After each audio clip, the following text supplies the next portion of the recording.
This podcast is brought to you by VinZero. VinZero pioneers solutions and services to the AEC and manufacturing industries to support net zero targets. Visit vinzero.com to learn more about how organisations design, build and solve through digitalisation. From VinZero to you, welcome to our Think Future podcast series.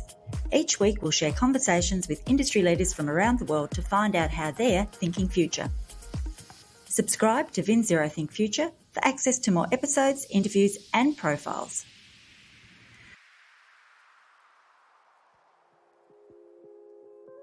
Amira Ayoub is a visionary leader known for her disruptive and inspiring ideas, passionate about changing the world and creating a regenerative future for future generations, and raising awareness about global climate change issues through connecting people to nature, education and designing pilot projects.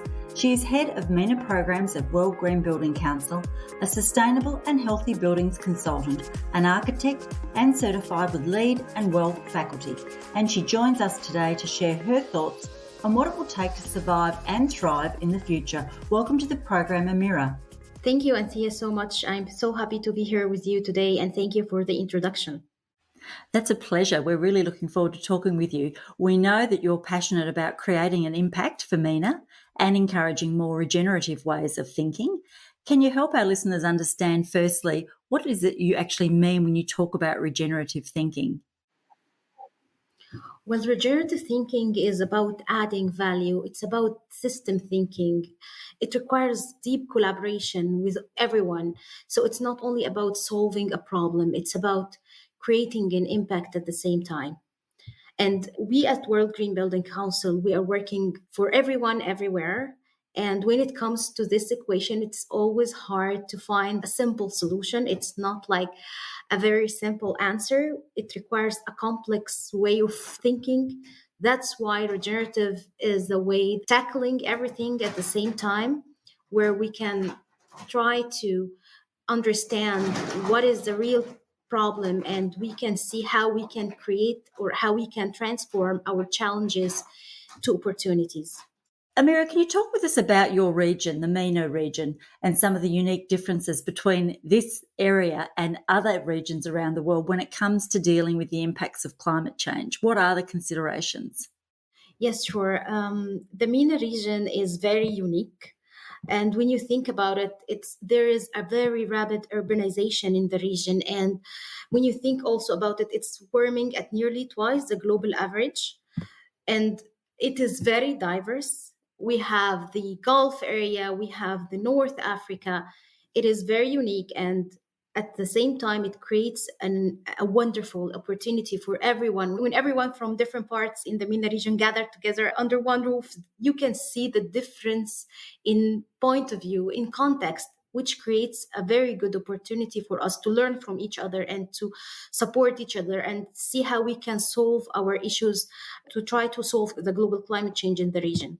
And help us understand, if you're talking about your region increasing by double the rate, what does that actually look like? What are some of the challenges that you're presented with there? We have droughts, we have extreme heat waves, and our buildings are not ready to solve this problem. Our buildings are not resilient enough to stand for all of this. So that's why we need to shift the way we think about our buildings, how they are built. Why do you think it takes such an effort to change or challenge the way people think when it comes to climate change? It's very challenging because it starts from the awareness at first. Sometimes it's very difficult to convince people to work with you to solve a problem they are not aware that it exists. They can see that the temperature is rising up. They can see that there are droughts, but they are not aware of the science behind it. They are not aware that there is something called global climate change.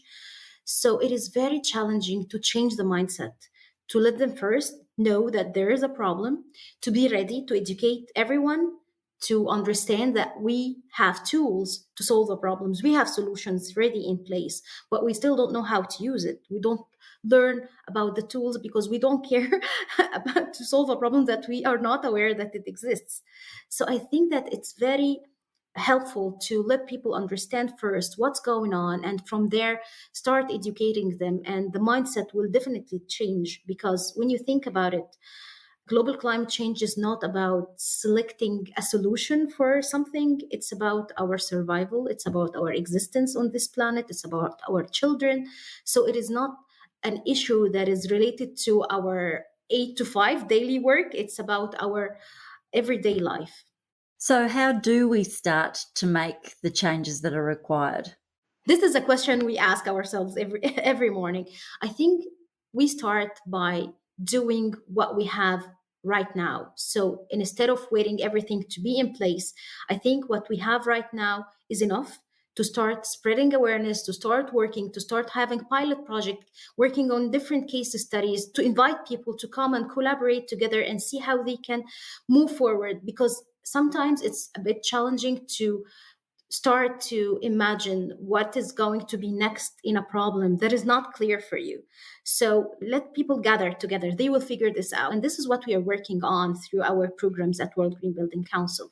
We would like to have a platform for everyone to come together and think together about the problems we are having and see how they can work together and how they can move forward, advancing net zero, for example, in the region, or working on climate resilience, or working on health and well-being.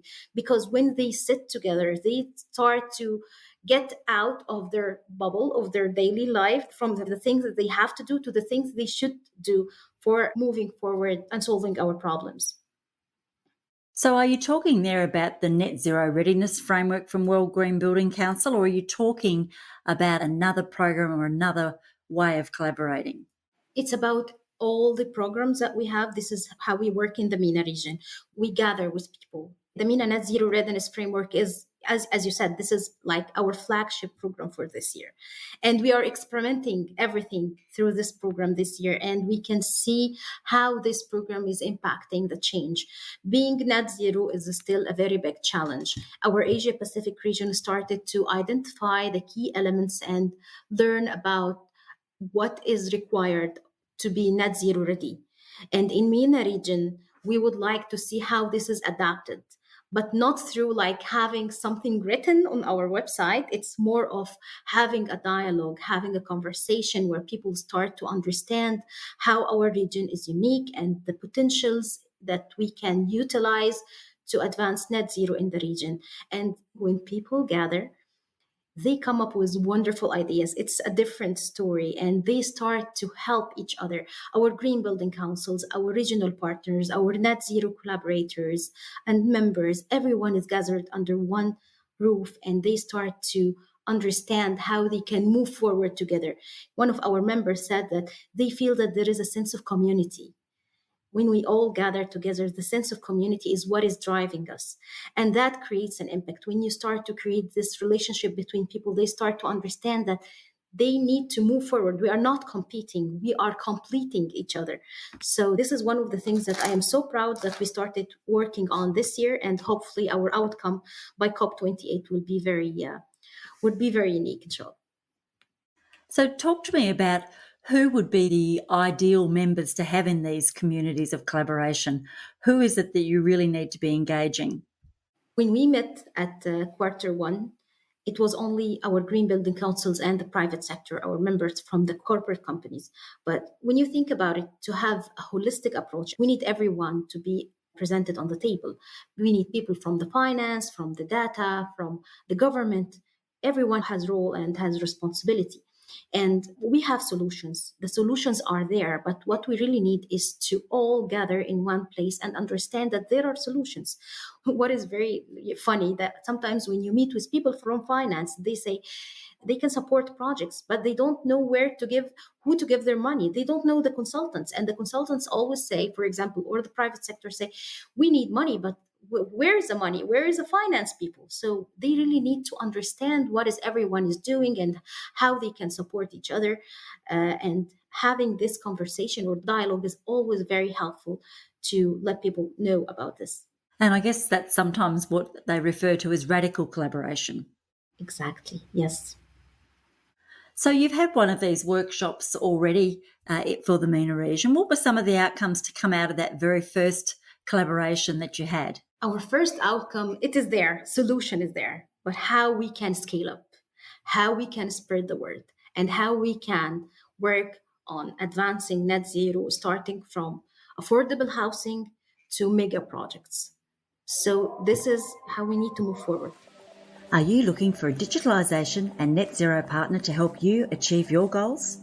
Join the thousands of AEC and manufacturing customers globally who have turned to VinZero to start their journey toward a net zero future. With 32 offices around the world, VinZero can connect you to the right technologies and workflow processes so you can maintain your competitive position and increase profitability. VinZero has an industry expert to help you navigate the best pathway forward wherever you are on your digitalisation and net zero journey. Visit vinzero.com to find out more. So what do you think it's going to take to survive and thrive in the future? As we say, we have solutions, but in order to survive and thrive, we have to start with an evolving plan, to start with a conversation and work towards having solutions. And that plan should be changed every now and then. It's not like having a fixed plan with a fixed timeline, because this is not how life works. Life is changing. Plan needs to be changed every now and then. And to have always in our timeline and ideas, to always have a time where we need to revisit what we came up with. What did we miss? Who is not involved? Who should we consider? So when we move forward, it's not like moving without thinking about, it's not about not being conscious. We need to be conscious about all the things we are working on, because unfortunately, our daily jobs are taking us from being conscious. And in order to be connected to what we really want and to care about our planet, our people, our children, that requires consciousness.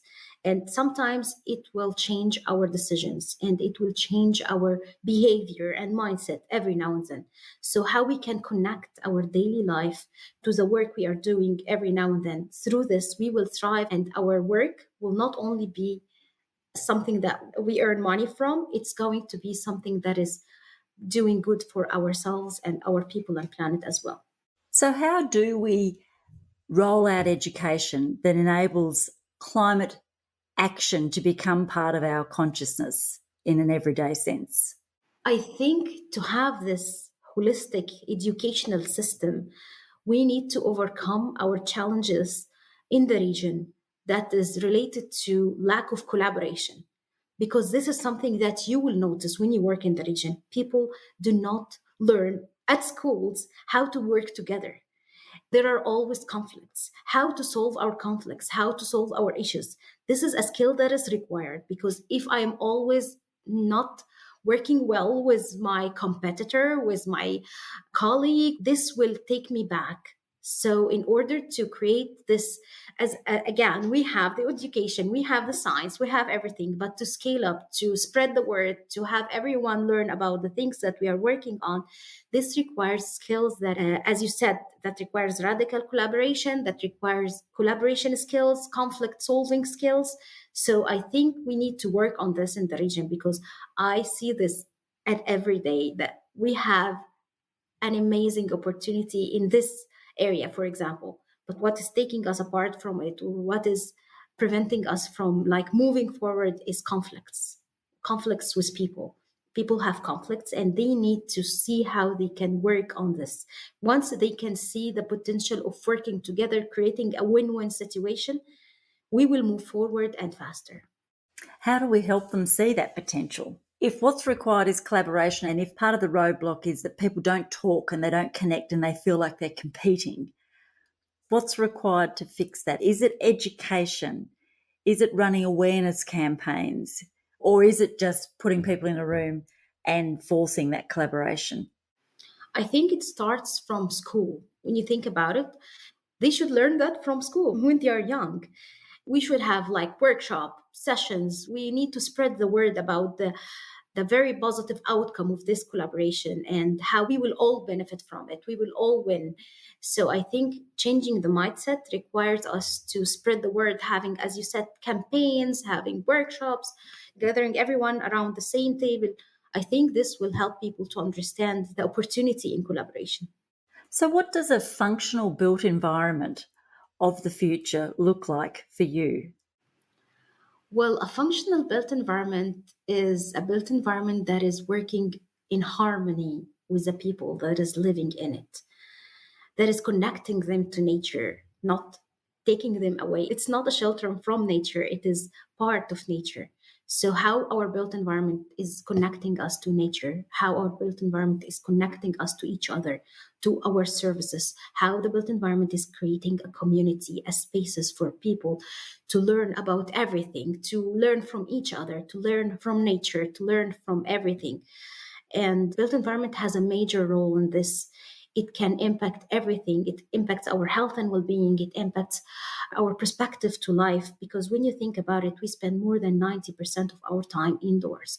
So how is that 90% of our life? This is too much. So how we can create a good indoor air quality, how we can work on creating outside view that is inspire people to work better, to concentrate better, how we can have outdoor spaces that help people feel that they can connect with each other and learn from each other, and create spaces for children to grow and understand more about their place and about their culture and about their people. So I think our built environment has a vital role. And unfortunately, what is happening or what's going on, that most of the people think in the region that it's a mass production. We are building in the sake of building. We have to live in buildings. But we need to change our mindset to think about it from the perspective that it can add value to the way we see life. So, Amira, as a previous Living Future ambassador at the International Living Future Institute for several years, you were recognised as a Living Future hero. As we end our conversation today, can I ask you, when you think future, what is it that excites you the most for the built environment ahead? Well, for me personally, the word future is always exciting because I'm an optimistic person and I always see the future as a good place, somewhere where we can see all our problems are solved. I know that this is like a bit ambitious, but this is how I like to envision the future. And for the built environment, I can see how we work together and solve the emissions issue that we are contributing to around 40% of the global emissions, how we reduced our emissions, how our built environment impacted our health and well-being, and how it respected and used efficiently our resources. So I can see it as a good dream that I would like to be at. So that's why I'm always excited about the future. It's like, let's get out of our daily life problems. Let's think about the ideal. Let's think what is best. And when you start to always look for what is best, this will always drive you faster and forward. This will always inspire you because you will get detached from all the issues or all the minor problem that is taking you apart from solving the problem you're having or from taking you away from moving forward. You will always look for a brighter image. So that's why the word future is always exciting for me. Well, Amira, I'm certainly sure that the MENA region is very lucky to have you on board as the thought leader driving the future vision for the region. And we thank you very much for joining us on our Think Future podcast.